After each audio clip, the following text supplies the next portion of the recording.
and then should be nothing found wanting. And she should fulfill all her requirements for eternity. And so she was anticipating this day. She was looking forward with eager eyes for this day because she knew that time will accomplish.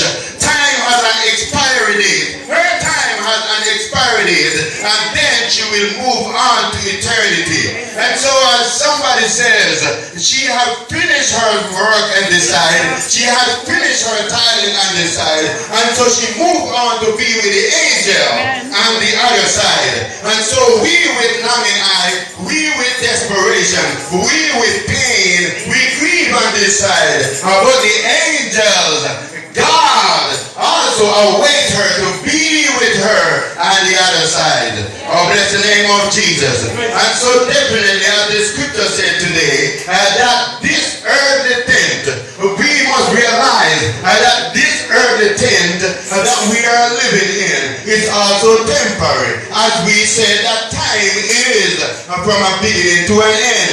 And so the Bible said this earthly tent, amen.